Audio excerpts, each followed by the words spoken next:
Simon & Schuster Audio presents Lost Laysen by Margaret Mitchell, read by Megan Follows.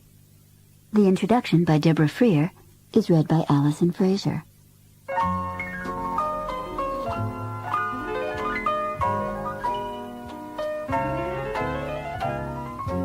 In 1916, Margaret Mitchell began writing a passionate story about a strong-willed woman who places her honor above her life. It is the tale of unrequited love, of a man who desires this woman with all his heart, but who can never obtain her. He is not Rhett Butler. She is not Scarlett O'Hara, and this is not Gone with the Wind. It is Lost Laysen, a story of love and honor on a South Pacific island, which Margaret Mitchell wrote in longhand in 2 blue composition books in the summer of her 16th year. The tale of Lost Laysen's discovery is itself a bittersweet story of doomed love and time-honored secrets, of an enduring gift from a world-renowned writer to a man whom history had almost forgotten. The man's name was Henry Love Angel. Margaret Mitchell made him a gift of Lost Laysen, and both Mitchell and Angel took the secret of this remarkable present to their graves. What makes this present so remarkable? To begin with, Margaret Mitchell requested that her writings and personal papers be destroyed after her death. Letters, journals, manuscripts, including most of the original pages from Gone with the Wind. In fact, almost everything that she ever wrote was systematically incinerated. And for 60 years, millions of her fans have had to resign themselves to the fact that Margaret Mitchell wrote only one novel. Now, magically, Lost Laysen gives us the opportunity to experience this incomparable storyteller's gift anew. There will never be another Margaret Mitchell. There will never be another Gone with the Wind. In Lost Laysen, we are reminded why. Through this missing chapter from her life, we can see her spark first ignite and anticipate the impending blaze of creativity that would produce Gone with the Wind. When the Road to Tara Museum of Atlanta, Georgia, unveiled Henry Love Angel's legacy in April 1995, the world heard a remarkable kind of rebel yell. Another story written by Margaret Mitchell did exist. Telephone calls and media inquiries poured in from around the world. From South Africa to Tokyo to London, people clamored to know more about the discovery. The museum's involvement began in August 1994, when Henry Angel Jr. called for the first time. Angel knew few details about his father's relationship with Margaret Mitchell, but he knew that his father had kept a stack of letters, a couple of her old composition books, and many old photographs. Henry Jr. was seeking a buyer for his father's keepsakes, but he didn't want them in the hands of a private collector, where the world would never see them and never know the truth about Margaret Mitchell's relationship with his father. It was some time after his grandmother's death in 1952 that Henry Jr. received his father's legacy, carefully saved by her for decades. When his grandfather presented him with his father's secret keepsakes, Henry Jr. was startled. He was aware that his family had known Margaret Mitchell, but he never suspected that his father was an old and dear beau. He placed the items in a chest of drawers, where they remained overlooked for the better part of his lifetime. He almost forgot they were there, but was reminded when he heard about an Atlanta museum dedicated to Gone with the Wind and Mitchell. He went to a library and looked for his father's name in a Margaret Mitchell biography. There he was, barely mentioned. Henry Jr. decided to contact the museum.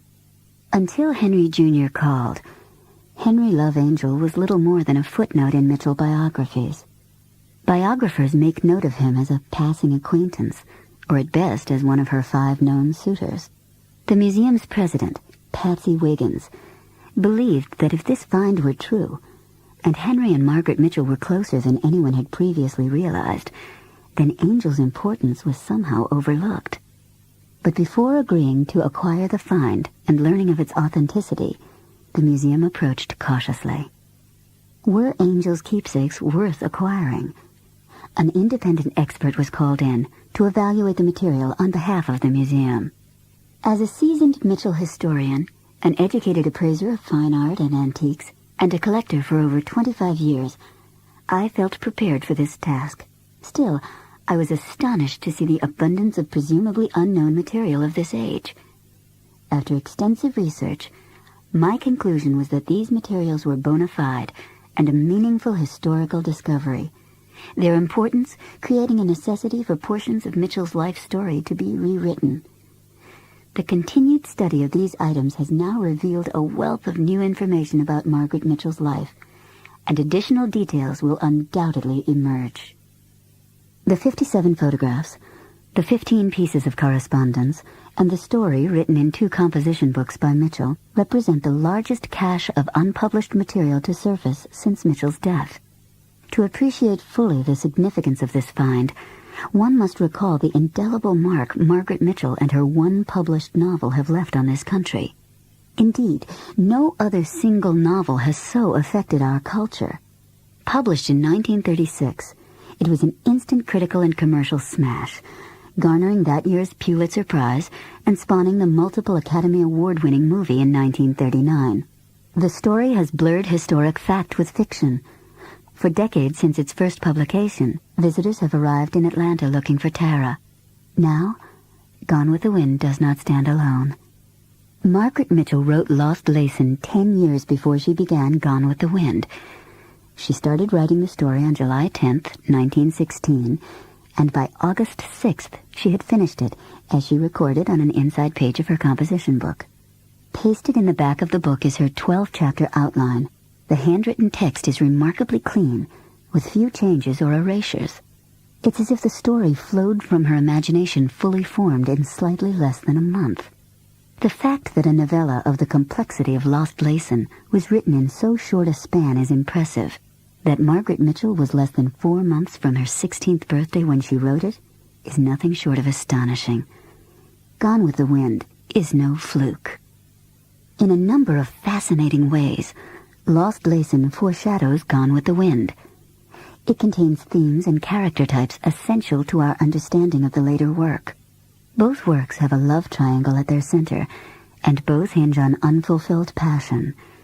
In both, the heroine is an independent woman who is not afraid to break society's taboos. Other similarities can be mentioned without spoiling the story. Lost Laysen's Billy Duncan, like Gerald O'Hara, is a rough-hewn Irishman with a temper, forced to flee his homeland. Like Scarlett, Lost Laysen's heroine Courtney must cope with a shocking assault. And like Frank Kennedy and Ashley Wilkes, Lost Laysen's Doug Steele and Billy Duncan feel honor-bound to pursue the perpetrator. In both works, a tremendous cataclysm divides the lives of all concerned, and the ending of neither work lacks for drama. Also like Gone with the Wind, Lost Laysen is drawn from Margaret Mitchell's own life. The heroine of Lost Laysen is named after Mitchell's best friend, Courtney Ross. In truth, though, the character, a petite but strong-willed woman, bears a much greater resemblance to Margaret herself, and the hero, Billy Duncan, an honorable, adventurous, rough-around-the-edges man who's willing to fight for his love's honor, strongly resembles Henry Love Angel. In fact, Duncan's relationship with the fictional Courtney mirrors Angel's to Mitchell. He's a man in love with a woman who returns his affection, but ultimately she fails to choose him. He's the devoted suitor who never wins the woman who so mesmerizes him. We may never really know the reason why Margaret gave this tale of unfulfilled love to Henry, her unsuccessful suitor. But little wonder that she did. For here was a man filled with such rare devotion to her that, however disappointed, he remained true to his honor, keeping their secret to the end. Margaret Munnerlyn Mitchell and Henry Love Angel were both born in 1900. Their mutual friend Courtney Ross was a year older. They were all newcomers to the Peachtree Street area during the 1912-13 school year. They called themselves the DT Club, short for the Dirty Three, played baseball and fought mudball wars together. The three new neighborhood outsiders soon became close friends, and they were destined to play significant roles in one another's lives. Margaret began writing Lost Laysen on July 10th, 1916, a day before Henry's birthday. It would be almost 4 months before Margaret, too, would turn 16 years old. Yet somehow that summer, an extraordinary young woman emerged from the shoes of a child.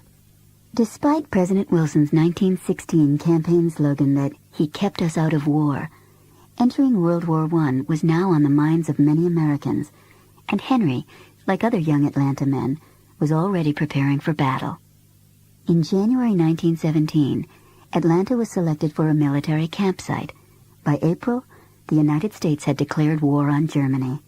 In May, a disaster of a sort not seen since General Sherman occurred. Fire consumed over 300 acres of the city.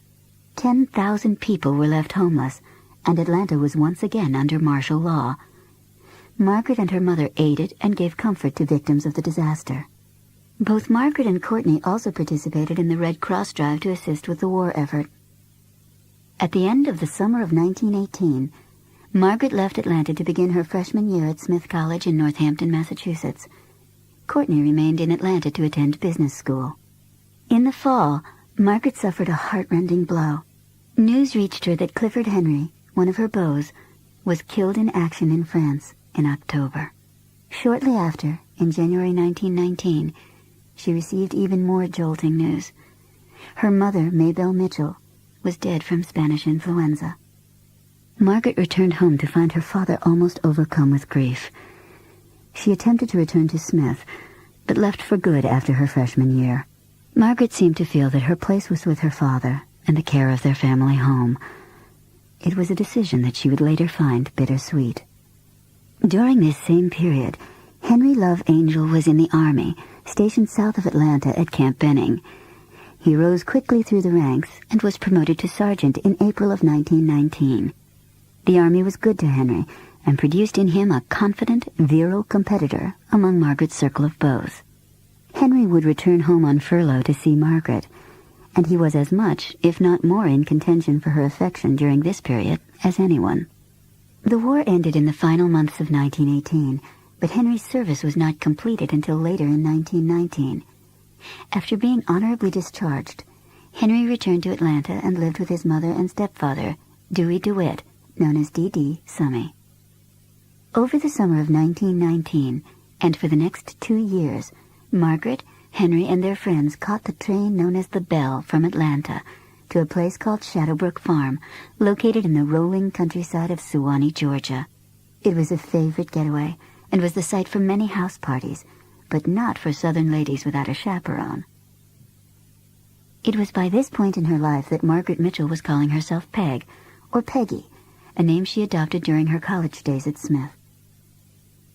It was the dawn of the new anything-goes decade that would become known as the Roaring Twenties, or the Jazz Age. It marked the start of Prohibition, and with it bathtub gin, the speakeasy, the vamp, the flapper, gun-toting gangsters and bootleggers. Henry Love Angel basked in the light of Margaret's attention. Since he left the service, he had lived only blocks away from Margaret until late that summer when he moved out to Shadowbrook. The letters from Margaret that Henry preserved date from this point until her return from her honeymoon in September 1922. These letters are indispensable to a richer understanding of a love story just as magical as Lost Laysen, and several of them are included here. The first letter is from that summer. Possibly at the time her foot was in a cast as a result of a swimming accident. It is undated and was found with no envelope. Angel, mon cher, please, if you haven't anything to do tonight, go out to the seminary tonight and ask for Dorothy Orr or Mrs. Bob Smith and tell them you are the Barker I spoke of. Please, make it plain to them how I hate not to be able to come and dance, but honestly, old dear, as I'm feeling a little better, it would be foolish for me to jeopardize my chance of recovery. You will explain how sorry I am, won't you? I know they could shoot my feet, but I can't help it. I ought to go down there this afternoon and see if there's anything I can lend them, in the way of pillows, costumes, Victrola, etc. But I can't go in this rain. You lay on thick for me, won't you? I'm sorry I couldn't talk to you this morning, but I know you understand. I don't know when I can call you, as I'm trying very hard not to climb the steps, so I'm writing you instead. I feel great as long as I lie flat, so I know you wouldn't ask me to get up. Henry, do you know if your mother has cut out that chiffon waist I left with her? I've read up everything in the house, and sewed up everything, too, so I'd just love to have it to sew on, if she's cut it out, and the little chiffon skirt, too. Helen is coming, so I must stop. This is just to tell you I'm thinking of you. Peg. Henry's love and devotion for Peggy were no secret. Proposing to her had become so customary that they had both perfected a sense of humor about it. In one proposal scene staged for the camera at Shadowbrook Farm, Peg feigns approval as Henry slips a ring on her finger. In the spring of 1922, Peggy is in Birmingham, Alabama. She appears to take a voluntary job at the Birmingham News, where her friend Augusta Dearborn worked in the society office. This letter, written on Birmingham News letterhead, must have been painful for Henry to receive. In it, she tells him that she cannot accept his proposal of marriage. Henry, dear, my eyes have been giving me hell since arriving here. They really have me worried. I have purchased a green eyeshade visor that I wear constantly, but that doesn't seem to do much good. Wish you'd ask Doc Reed if there's anything on God's green earth to do or take. It doesn't matter whether I use my eyes or not. I have the most blinding headaches. But enough weeps. I'm having a good time. Augusta works on this paper, and I'm in charge of the society office now, as she is out. Thank goodness she isn't trying to give me a wild rush as I gave her in Atlanta. It's mostly a family affair. She has 3 brothers. We go out if we want to, but mostly stay for bums, which suits me admirably, as I'm so stupid on account of my head. Dear, do what you think best about making money, in the way you spoke. It's your happiness I want, dear. And if money and the old life of liquor, gambling, and women will give you a measure of happiness, then I'm for you. I want to see you happy. And Henry, for God's sake, if I ever say I care about you, or feel just the same toward you except that I can't marry you, please take my word for it, and not the word of any Doc Ale or Edwin Ale or any other prying son of a gun whose sole object is curiosity. I do love you, old-timer, and feel you are my boy as long as you want to be my boy. I must stop now. My eyes hurt. Henry, could you call Susie and see if she has discontinued my cream? If not, tell her to do so, and also to forward any mail to me. Thanks. Love, Peggy. Peggy did return to Atlanta in the spring of 1922, but later that June she was back in Alabama, staying at a plantation owned by her suitor Winston Red Withers. Losing his hold on the affections of his life's first true love must have been painful for Henry. The following letter from Mitchell discloses that she was not unaware of this suffering. My dear, I wondered before I left if you were sore at me and why. I wondered why you didn't call me up to tell me the result of Doc Reed's examination of you. I thought you'd realize how anxious I was to know how you came out. As you didn't let me know anything, I phoned from Nunnally's some time later. I wanted to see you that day, but talked rather strangely, a bit embarrassed, as it were, and didn't seem a bit desirous of seeing me. So I said nothing, my dear. It hurt me to think that you believed I didn't care or wasn't interested in your health, particularly that. Several times before leaving town, I called you as I wanted to have lunch with you, but you were never in.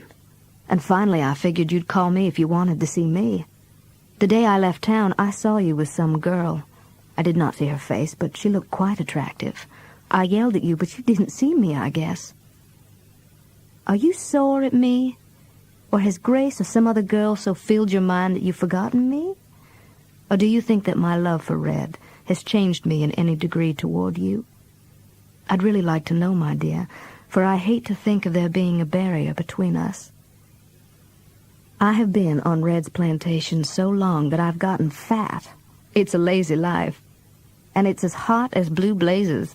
I don't do much but eat, sleep, and swim. Wish to God I could ride, as Red has some beautiful horses, but Doc Reed's ultimatum on the subject of horses was absolute. This has certainly done me good, as it's the longest stretch in 2 years that I've been minus a tummy ache. From here I'm going over to St. Simon's, where Augusta's sister has a cottage. If this keeps up, I thought I'd be well by this fall, for which, my dear, I'll be thankful. Red sends you his very best. We have talked of you lots these 4 nights. Wonder if you thought of us. What about a letter, dear? Love, Peggy. Henry had never envisioned marrying anyone but Peggy, But he began to resign himself, and earlier in the spring he had met someone else, a young central telephone operator at the Hemlock Exchange named Grace Rayfield. Eventually, she would steal his heart. Perhaps Henry finally accepted his rejection when Peggy married Red Upshaw on September 2nd, 1922. However, he did save another letter dated September 20th, 1922, only days after her wedding. Peggy and Red have just returned to Atlanta from their honeymoon at the Grove Park Inn in Asheville, North Carolina. Henry, dear, I got home yesterday morning and tried to call you up, but it was a miserable failure, as I have something wrong with my tonsils. Pus pockets, Doc Reed calls them, that have affected my vocal cords so that I just can whisper. I wanted to say hello to your mother, too, but Central couldn't even hear me. Talk about iodine tasting like a rusty nail.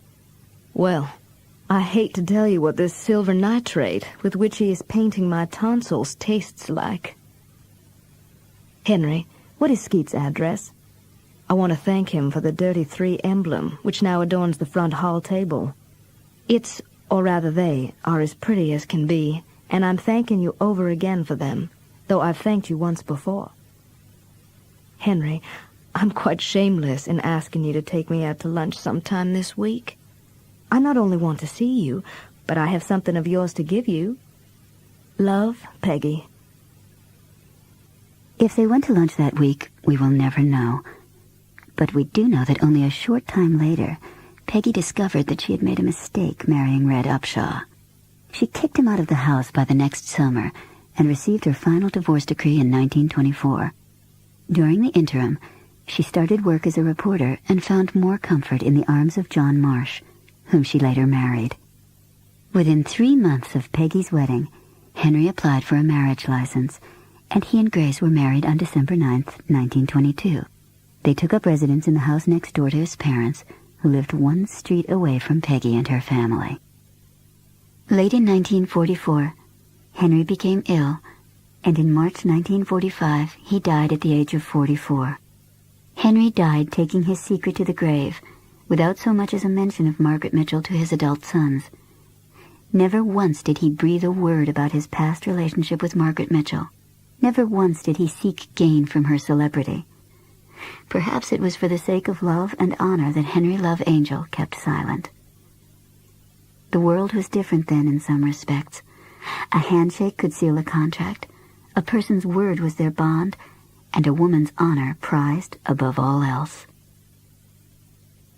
Margaret Mitchell died 4 years later, less than 3 months from her 49th birthday. Her untimely death was caused by injuries she sustained when struck by a car as she crossed Peachtree Street. Henry Jr. remembers the last time he saw Margaret Mitchell. It was at his grandparents' home, about a year after his father's death. He was surprised at the way she stared at him, but then she said, "You look just like your daddy." It would be years before he learned his father's secret and understood. 2 questions will always exist. Why didn't Peggy marry Henry Love Angel? Why did Henry save these mementos? There is one final letter that Henry saved among his keepsakes. Undated, it will forever remain a mystery. Henry, come back tonight. Peggy.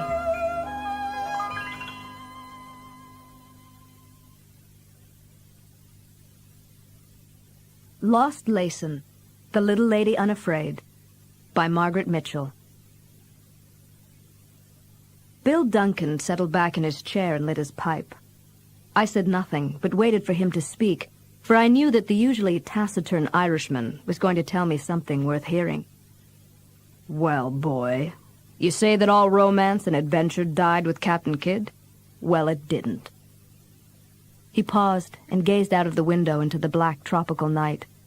All the sounds and smells, so new and strange to my New York self, drifted into me, and my imagination began to people the darkness outside with all manners of beasts and men. "Well, it didn't. Do you remember Lost Laysen?" I nodded, my interest rising. There were only a few who remembered several notices in the papers of the disappearance 15 years ago of Laysen, a volcanic island off the Tongass group. It had been a large island, peopled mostly by Japanese and Chinese and a few whites. Well, 15 years ago, I was first mate on the Caliban, a little old tub that carried passengers and did trading among the Tongas. It was a hell of a work, Charlie boy, trading amongst those islands and never knowing when I was going to get a Jap knife between my shoulders. It was fight all the time, but I liked it then. I guess I was forgetting that I was a white man and turning yellow when she came. She took passage at Yindano for Laysen, and the minute I laid eyes on her, I knew I could never forget her. I grinned at the thought of this rough fellow cherishing any sentimental thought. It wasn't any joke, boy. I hadn't seen a woman from God's country, a good woman, in so long that maybe I'd forgotten there were such things.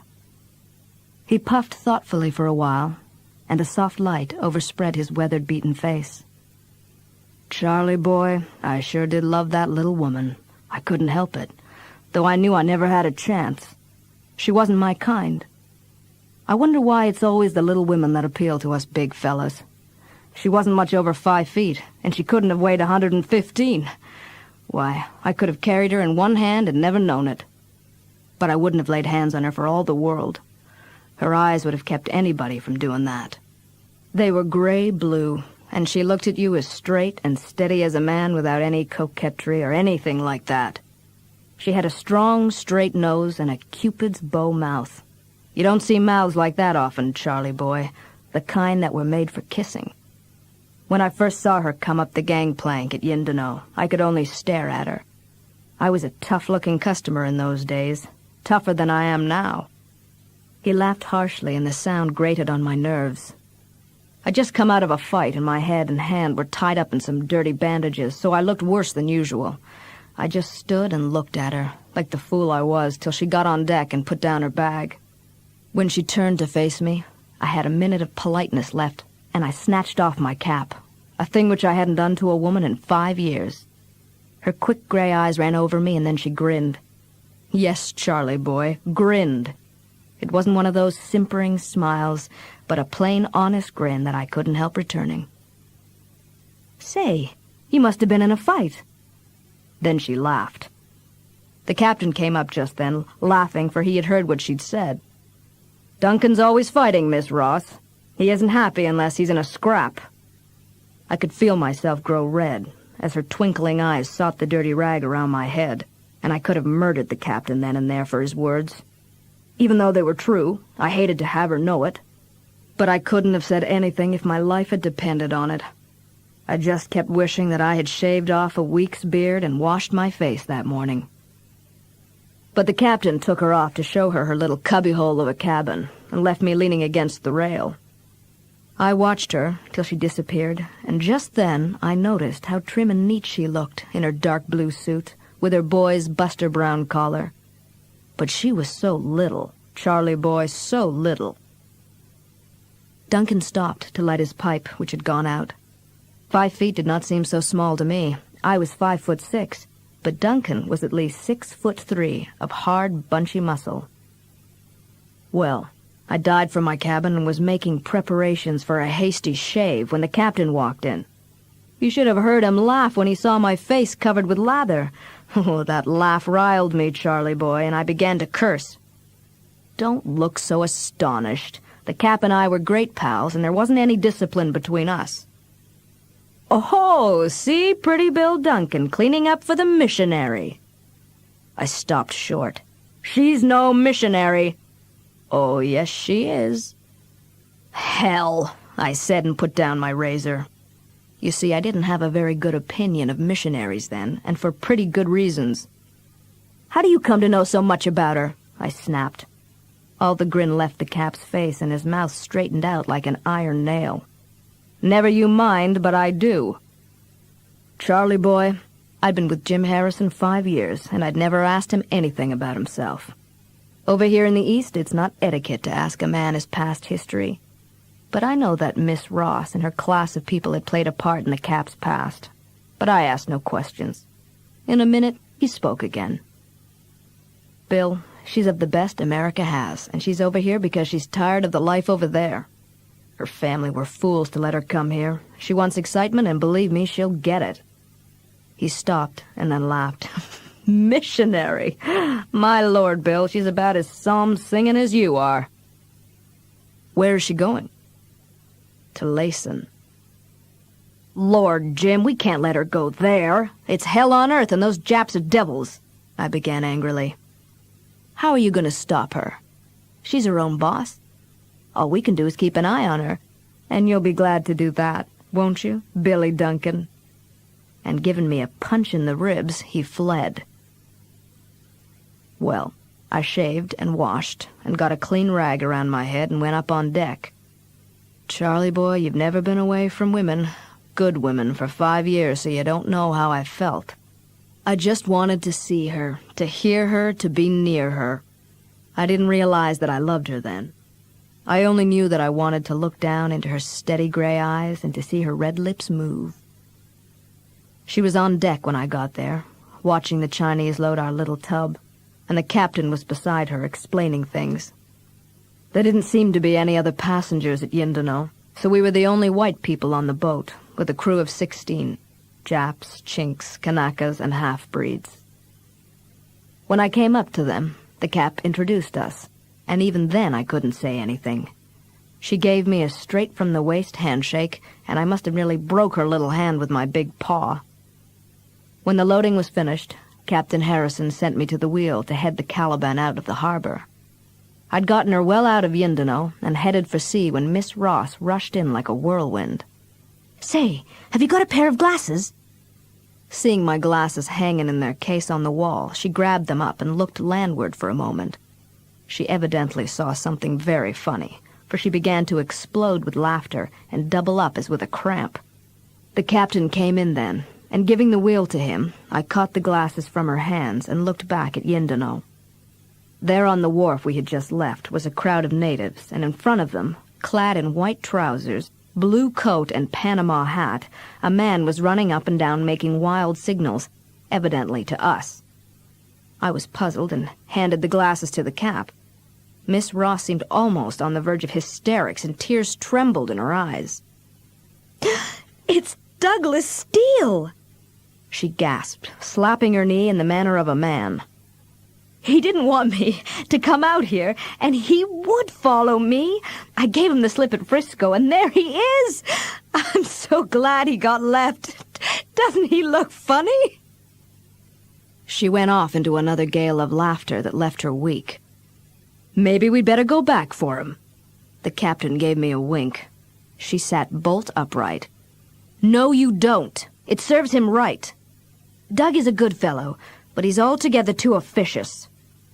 And taking the glasses from the Cap, she staggered weakly to the rail and looked shoreward again. "Can you beat it?" the captain murmured. "No," I said. "Who is Douglas Steele, Jim?" "You ought to read more papers, Bill. He's the son of D.G. Steele, the arms manufacturer, but he's one of the big athletes of America. Sprints, swings hammers, pole vaults, does high jumps. But I can't see why he's following Courtney Ross all over creation." "Courtney," I repeated, and didn't say anything else, for I was thinking what a pretty name hers was, and how well it suited her. I didn't see her much that afternoon, for I was at the wheel, but when we got to Buna was one of the islands we did most of our trading with, she said she was going ashore with the Cap. Somehow, the boat seemed dull and empty without her, Charlie boy, and I couldn't help wishing I was ashore with her. We had only 2 hours to stay at Buna, as we were a day behind our schedule. I got off my coat and shirt and began to help those lazy natives unloading, as they were taking all day about it. I had intended to get on my clothes long before Miss Ross and the captain came back, but time flew by. I was handling boxes and cursing those natives when I chanced to look up. There on the rail of the ship, not much above my head, was perched Miss Ross, her chin in hand, eagerly watching. I stopped short, inwardly cursing myself, for when once in my life I had wanted to make a good impression on a woman, that woman found me half naked and swearing like a pirate. I could only look up at her helplessly. I didn't mind so much for myself, but I didn't want to embarrass her. She did not laugh or blush, but there was a world of seriousness in her eyes. "Mr. Duncan, if I were a man, I'd give anything to have shoulders and muscles like yours." She slipped off the rail and then flung back over her shoulder with a laugh. "And such a vocabulary, too."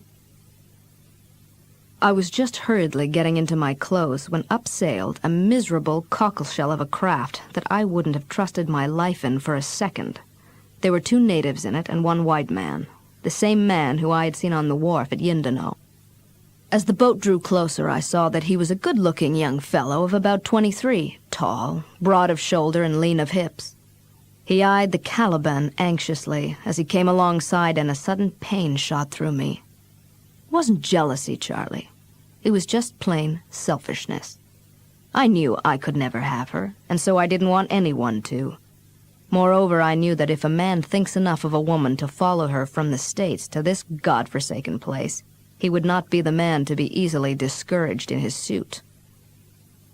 When the cockleshell drew up at the wharf, the white man sprang out, lifted his valise from the bottom of the boat, and then paid the 2 natives. He drew a deep sigh of relief as he looked at the Caliban, and seeing me buttoning up my coat, he questioned anxiously, "Is Miss Courtney Ross on that boat?" I nodded, for I was in no mood for wasting words. I was just wishing that I could look as clean inside and out as he did. He didn't wait for further words, but ran up the gangplank. A minute later, I heard a startled exclamation, a peal of laughter, and words of greeting. I had the ropes cast off and headed the Caliban for open sea. But the pain in my heart was so strong that it was only a miracle that I did not run the ship on the reefs.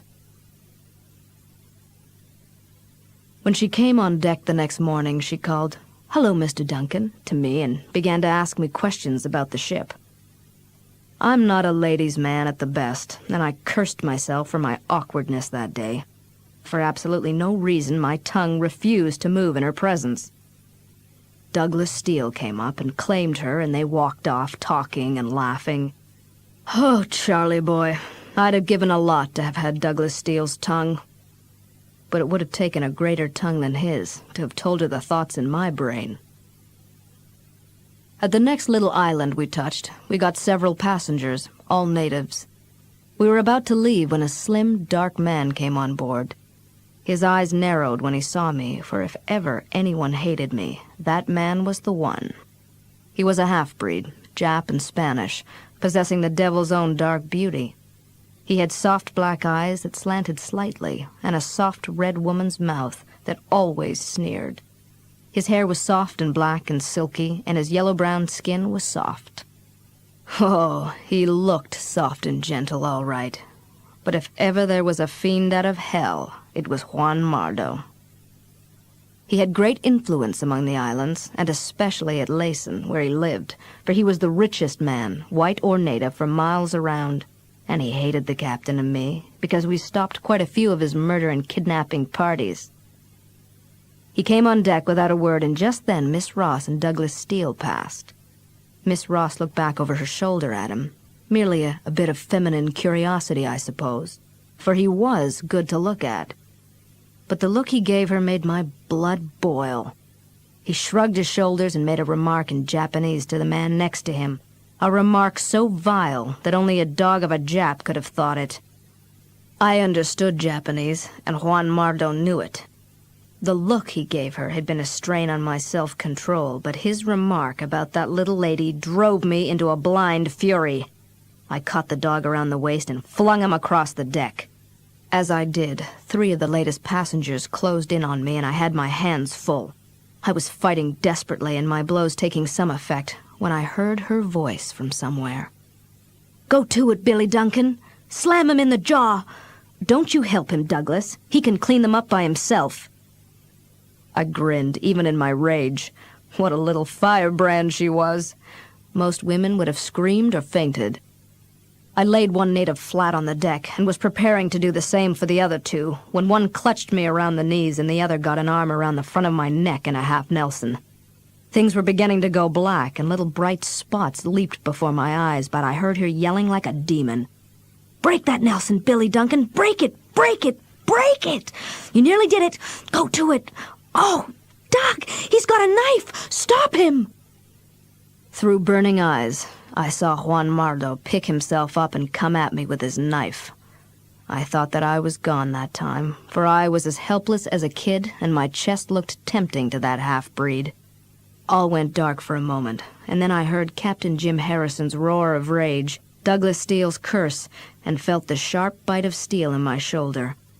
Almost simultaneously, the two Kanakas let go of me, and blind to everything else, I went for Juan Mardo, all forgetful of his knife. I got him by the throat at last, but I felt his knife in my arms 3 times before I did. I guess I would have choked the life out of him there on the deck, for I was aching to kill him barehanded. Not for the little knife pricks he had given me, but for what he had said about her. It was for her I was fighting, and there had been a fierce joy in every blow I had given in that fight. I could feel Juan Mardo growing limp in my hands when a little hand with steel fingers clamped on my shoulder, and her voice came authoritatively. "Get up, Billy Duncan." I got up instantly, involuntarily. If she'd said, "Go to hell," that way, I'd have gone there straight. But as I stood before her, all torn and dirty and blood-stained, I never felt so like a kid in my life. I sure did regret my bigness and roughness then, for I knew she'd think me only a tough, which I was undoubtedly. The Cap and Steele had finished their men and they came up, Steele all excited and Jim mad as hell. "Billy Duncan, is it impossible for you to keep out of a fight for 5 minutes? Why did you start this one and with him?" I snapped back at him in Jap and told what Mardo had said. He smiled quietly, for he didn't want her to suspect anything, but I saw murder in his eye. My right arm and shoulder began to throb then, and I caught at the corner of the rail to hold upright, for the deck swirled around in a most sickening way. "Take him to my cabin," I heard her say as from afar off. I made some weak protest, but the next thing I knew, I was sitting at her feet, with my arm across her knees, and she was cutting my shirt off. Steele and the Cap were gone. Her fingers were cool and quick and skillful, and in a very short while my arm was in a sling and my shoulder well bandaged. I sat at her feet, leaning against her knees, too tired to move, and for the second time in 2 days before her without my shirt. I felt her cool hand slide over my shoulder with its hard packs of muscle and down my arm. I looked up into her eyes then, and I caught a fleeting glance of pure terror in them. I couldn't make anything of it then, but I realize now that it was my pure brute strength that she feared, for she did not know that I would have died 100 deaths rather than harm her. "God made you well, Mr. Duncan. Why did you fight that Spaniard, Mr. Duncan?" I shook my head. I was feeling better, but not much like talking as yet. "Tell me." I shook my head again. "Was it about me? What did he say?" "I cannot tell you," I replied, though I feared I would anger her. She did not speak for a minute, and I began to fear that I had indeed angered her by my refusal. Then she dropped her hand to my head and began to gently rumple my hair, just as Mother used to do. "Thank you, Billy Duncan." She spoke with a funny quiver in her voice, and looking up, I saw tears in her eyes. Ah, Charlie boy, I was in paradise then, with my head against her knee, her hand in my hair and tears in her eyes, for me? But I knew that the things I dreamed could never come true, and with a sigh I started to rise. But with her hand on my shoulder, she pushed me back. "Sit still, boy." Boy! Maybe that sounds funny to you, Charlie, with 29 and she only 19, but it suddenly came to me that she saw the boy in all men and liked the boy in them best. To her, all men were only boys. "Billy Duncan, tell me about yourself." She ran her cool hand over my hot forehead. It had been hard to talk to her before, but with her hand on my forehead, my words came easily. I told her how I had wandered about the world, taking hard knocks, getting little but hell out of life, and always fighting whenever there was a fight to be fought. Her eyes glistened when I spoke of fights and danger, and I knew that a man's heart beat in that woman's breast. When I finished, she sighed softly. "Oh, you are a soldier of fortune, all right, Billy Duncan." She felt my shoulder again and repeated, "God made you well." "He gave me the brawn, but not the brain," I replied bitterly, and sank my head to her knee again. All grew hazy after that, and I fell asleep, with her hand still on my head.